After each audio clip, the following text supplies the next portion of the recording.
Hey Mifflin Park, it's Mrs. Holgate. I just wanted to take the time to share with you a really neat art resource that I found in our time of being home and online a lot more than usual. So, right now I'm on the website for the Art Institute of Chicago. You can see it here, the Art Institute of Chicago. And that is a really great resource full of wonderful museum exhibits. And then right now I'm in the Curious Corner, and that's an area specifically for students from their website. The Art Institute is like a big art museum, just like our Philadelphia Art Museum. This is what I grew up of knowing as an art museum. And whenever we went to the big city of Chicago, I grew up in a town of just 1,600 people. But when we went to the big city of Chicago, we would always take the time to try to get a visit into the Art Institute. So they have many amazing works of art, and this Kids Curious Corner is going to share with you a little about some of the works of art and make it a little more interactive for you. So the website is going to be listed for you in my explanation of where I am, but you can see at the top corner here, it's arctic.edu, and that's kind of funny that it's Arctic, but it's ART for art, and then IC for Institute of Chicago.edu, and then we are in the CC segment of it, the Curious Corner. So once I got here, I saw the story time, and it lists 3 stories here. This first one's a little strange, so I didn't even finish it. These 2 I found a little more interesting. So right now, boys and girls, I'm going to read to you the Golden Bird story. And then after I finish the story, then I'll show you the different areas, the matchup and the play with art so that you can explore them. But this one's called St. George and the Dragon. This one is the Golden Bird. And the first one is Ganesha gets his head. So he loses his head to start, and I thought that was a little weird. But you might enjoy that too. Check it out if you want. This is the Golden Bird. Once upon a time, there was a kingdom with a beautiful golden apple tree. The king of this land was very proud of his magical tree. One day, the king noticed that some of the apples were missing. The king's oldest son offered to keep an eye on the tree to see if someone was stealing the golden apples. The oldest prince watched in the night, but as the moon rose through the branches of the golden apple tree, he soon fell asleep. The next night, the king's younger son offered to watch the apple tree. And what do you think he saw? An amazing golden bird flew through the air and grabbed the golden apple from the tree. When the young prince told his family what he had seen, the older brother stamped his foot and cried, "I will find this thief and stop our apples from disappearing." The oldest prince went down the road in search of the golden bird. Many days passed, and the oldest prince did not return. The younger prince begged his father to let him go and join the search, but the king was afraid he would lose both his sons to the quest of the golden bird. Would you let the youngest son go? The youngest prince go? What do you think if you were the father? That's tough. If you've lost one son, could you bear to lose another? Finally, the king did give in, and the youngest prince went off to find the golden bird. The young prince searched the countryside and came to another kingdom. There he found a beautiful garden. Can you help the prince find the golden bird? Click on the bird when you think you found it. So boys and girls, this is going to give it away. So if you don't want to know where it is, hide your face from the screen if you want to do this later. But all you do is you kind of look at the images and start seeing, where do you think you see a golden bird? Obviously, it would be golden color. Could it be here on the ground? In the water? In the clouds in the sky? I think I found it. There it is. "I see you found my golden bird," said the king who ruled the garden. "But you cannot have it. This bird has stolen our golden apples," said the young prince, "and my father has sent me to bring this thief back to our kingdom." "Well," said the king, "I have heard of a golden horse. Bring me the horse, and I'll give you the bird." So the young prince went off in search of the golden horse. The young prince walked long and soon came to a shadowy forest. The forest didn't seem scary. It seemed like a magical place. Can you help me find the prince's golden horse? Click on the horse when you think you found it. This one's a little tough. So much imagery going on in these trees. The patterns make it really tough to see. And then we have that bird flying over, creating shadows, making it extra hard. So again, if you don't want me to give it away, take your eyes away from the screen because I found the golden horse. I see you've found my golden horse, said the king who ruled the forest. The young prince told the king all about his search. Well, said the king, I have heard of the golden princess. Bring her to me, and I will give you the golden horse.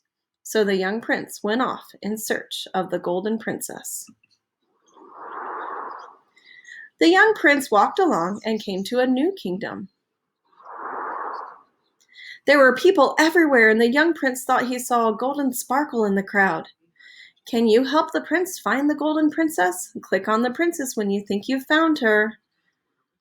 Tough. These are all figures to look like people. Have you found the golden princess yet? I'm going to give you a minute to look a little longer. See if you can find her. All these people. I found her. I'm going to click on her. Oh, you found me. I see you found my daughter, said the king. The young prince told the king all about his quest, but when he saw the princess with her father, the prince knew that he couldn't ask her to leave her kingdom.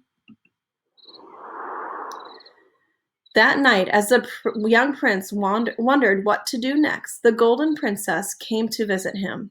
I want to help you, she said, but if you help me, the young prince worried, you will have to leave your home. Let me come with you, said the princess. I know what to do.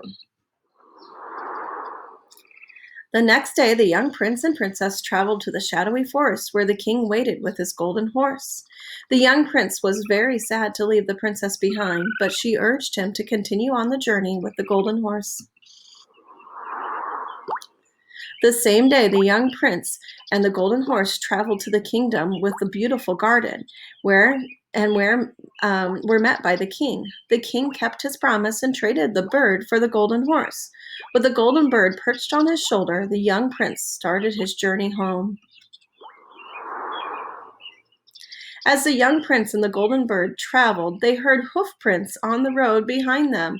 The young prince turned to look back, and what do you think he saw? There was the princess riding the golden horse. Hello, cried the princess. I escaped from the shadowy forest and rescued the horse too. The prince was very happy. The young prince returned home with the princess, the horse, and the golden bird. The king was overjoyed and shared his golden apples with the new guests. Everyone lived happily ever after. The end. So this sculpture right here was made by Constantine Brancusi. And he was thinking about that legend. It says here, thinking of the legend of the golden bird when he made this sculpture. He heard the story as a young boy and returned to the theme again and again to create nearly 30 sculptures like this one during his career. So I've seen this sculpture in the Art Institute, and there are many more of them throughout galleries all around all around the world. So this is certainly something that you might come across sometime in your enjoyment of art. So it is a large sculpture. It says that it is 86 inches tall. So when you think about how tall you are, you're probably somewhere around 40, 48 inches tall. So almost double the size of you. But the actual golden part, the top part of that sculpture is not that high. We're talking from the bottom to the top or top to bottom for that 86 inches tall. So boys and girls, that was a fun story, and how an artist used a story that he knew as a child and to create artwork inspired by it. So sometimes we use stories to create our artwork, and just like that artist did. So along with the story area of this website, you can also check out the matchup area. So there are many different options in here, but we're going to look at match the texture. So you just click on Match Texture. And as it loads up, you'll see that there's a painting here, and then there's textures over on the other side. And you look at that picture to see where does it look like that texture is within the picture. So I'm going to start with this top left corner. And by the darkness of that image, the smoothness of it, it reminds me of the wallpaper on the wall behind the mother. And sure enough, when I click on it, it takes me right there. I'm not going to take you through this whole thing because then it would give it all away. Along with match the texture, there's also a match the shape and match the sound.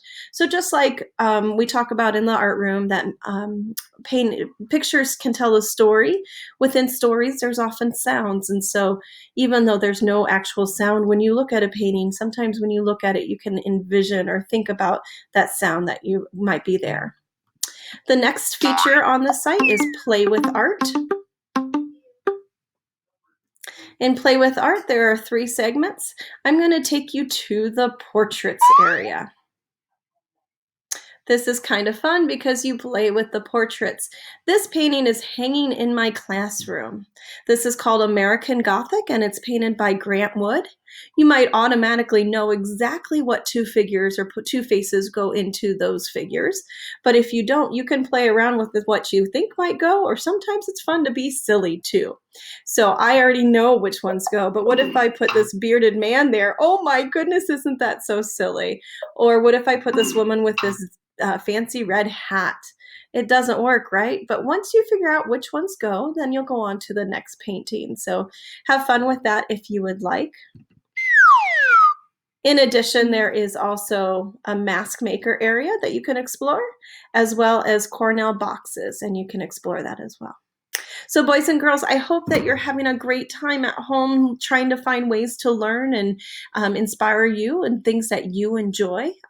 I know many of you enjoy time in the art room, so I hope you do enjoy this time on the Art Institute of Chicago's website. Thank you.